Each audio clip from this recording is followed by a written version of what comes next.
wabarakatuh. Sabahul khair. Kaifa halukum? Kaifa asbahtum? Ibu berdoa semoga antum semua dalam keadaan sehat dan dilindungi oleh Allah Subhanahu wa taala. Amin ya rabbal alamin.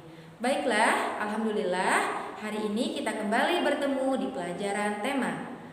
Hari ini kita akan belajar bahasa Indonesia dan PKN. Untuk itu, agar lebih berkah, hayya bina naftah biqiraati basmalah. Bismillahirrahmanirrahim. Nah, seperti biasa, sebelum kita masuk ke materi hari ini, Ibu ingin sedikit mengulangi pelajaran kita di pekan yang kemarin. Siapa yang masih ingat kita belajar apa kemarin? Ya, kita belajar tentang gerak tubuh di dalam tari. Dan ternyata tarian itu bukan hanya tari tradisional, tapi ada juga yang namanya tari kreasi, seperti tari yang telah antum peragakan kemarin, yaitu tari Assalamualaikum. Nah, itu sedikit ya tentang materi yang lalu. Sekarang kita akan belajar tentang aturan yang berlaku sebelum kita tidur.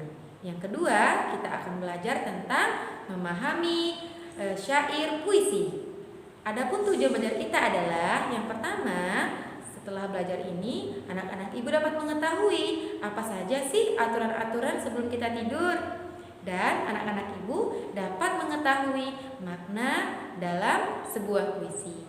Nah, ada hadis yang mengatakan bahwa sebelum kalian mendatangi tempat tidur, berwudulah terlebih dahulu dan baringkan badan kalian menghadap ke arah kanan. Nah, ternyata hadis ini merupakan ajaran Rasulullah SAW, yaitu apabila kita ingin tidur, terlebih dahulu kita harus berwudu, seperti ketika kita ingin sholat. Dan ketika hendak tidur, baringkanlah badan kita menghadap ke arah kanan. Nah, dan ternyata nak, sebelum kita tidur, kita juga harus membaca doa. Ada yang sudah hafal belum doanya? Ibu rasa semuanya antum hafal ya, karena insya Allah udah dipelajari di TK. Mari sama-sama kita ulangi ya doanya. Doa sebelum tidur. Bismillahirrahmanirrahim. Bismika Allahumma ahya wa bismika amut. Nah, itu doa sebelum tidur. Nanti yang belum hafal dihafalkan dan sebelum tidur diamalkan ya nak. Adapun aturan tadi sebelum tidur adalah aturan yang dicontohkan oleh Nabi kita, Nabi Muhammad SAW. Kita harus mengikuti apa-apa saja yang disunahkan, dicontohkan oleh Nabi kita. Ibu ulangi lagi ya. Tadi yang pertama, ketika ingin tidur, kita terlebih dahulu harus berwudu. Wudunya seperti apa? Seperti ketika kita ingin sholat. Kemudian setelah kita berbaring, hadapkanlah tubuh kita ke arah kanan. Kemudian selanjutnya jangan lupa untuk membaca doa sebelum tidur.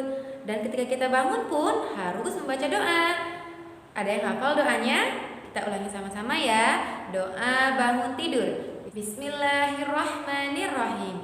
Alhamdulillahilladzi ahyana ba'dama amatana wa ilaihin nusyur. Nah, itu adalah doa ketika kita telah bangun tidur. Insya Allah ketika kita berwudu, menghadap ke kanan, berdoa, tidur kita akan bernilai ibadah di mata Allah Subhanahu wa taala. Amin ya rabbal alamin. Baiklah anak-anak ibu, agar antum lebih paham tentang aturan sebelum tidur, nanti di rumah kerjakan latihan. Silahkan antum buka bukunya, buku tema 2 di halaman 67. Di sana ada gambar aturan sebelum tidur. Silahkan antum checklist mana aturan yang benar yang harus kita lakukan sebelum kita tidur. Baiklah soleh dan solehah, sekarang kita masuk ke pelajaran kita yang kedua, yaitu memahami makna di dalam puisi.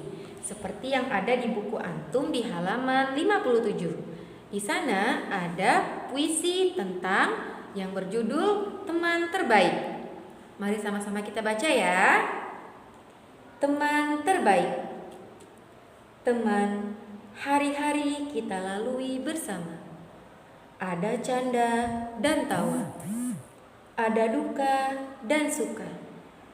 Saling berbagi di saat senang. Saling memaafkan saat bertengkar. saling menghibur saat sedih. Kamu memang teman terbaik. Nah, anak-anak ibu, dari puisi ini bercerita tentang pertemanan dua orang, yaitu Ika dan sahabatnya. Di sini Ika sangat berteman baik sekali dengan temannya. Mereka tidak pernah bertengkar. Kalaupun ada pertengkaran, mereka saling memaafkan, saling menghibur, dan saling menyayangi.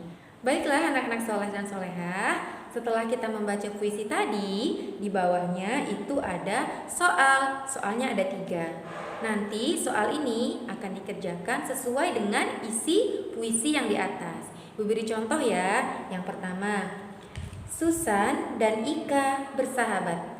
Nah, kira-kira pernyataan ini benar atau tidak? Sama tidak kira-kira? Seperti puisi yang di atasnya. Kalau benar silahkan ditulis benar, dan kalau salah silahkan ditulis salah. Itu yang nomor 1. Yang nomor 2, Ika dan Susan saling dendam. Nah, kira-kira kalimat ini tadi ada tidak di isi puisi yang di atas? Jika tidak, maka buat bacaan salah. Jika benar, silakan ditulis benar. Begitu juga yang nomor 3. Paham ya? Nah, dari puisi ini tadi kita dapat mengambil pelajaran bahwa sebagai seorang teman, jika kita mempunyai teman baik yang sangat kita sayangi, kita tidak boleh saling bertengkar. Jikapun ada perselisihan, kita harus segera saling memaafkan dan saling menyayangi. Karena Rasulullah pun berkata, barang siapa yang menyayangi maka dia akan disayangi. Baiklah anak-anak ibu rasa cukup sekian dulu ya pelajaran kita hari ini. Kesimpulan kita belajar hari ini adalah yang pertama, kita harus selalu menaati aturan sebelum kita ingin tidur. Contohnya berwudu, menghadap ke kanan, berdoa baik sebelum tidur ataupun sudah tidur. Karena sesungguhnya jika kita berdoa selain dilindungi oleh Allah, tidur kita itu pun akan bernilai ibadah di mata Allah. Itu yang pertama. Yang kedua, dari sebuah puisi pasti mengandung makna tertentu. Contohnya puisi yang tadi kita baca. Di sana terdapat pesan bahwa dengan sahabat, dengan teman, kita harus selalu saling menyayangi dan tidak boleh saling menyakiti. Paham ya nak ya? Ibu rasa sekian dulu. Sebelum ditutup, mari sama-sama kita akhiri dengan melafazkan hamdalah. Alhamdulillahirabbil alamin. Assalamualaikum warahmatullahi wabarakatuh.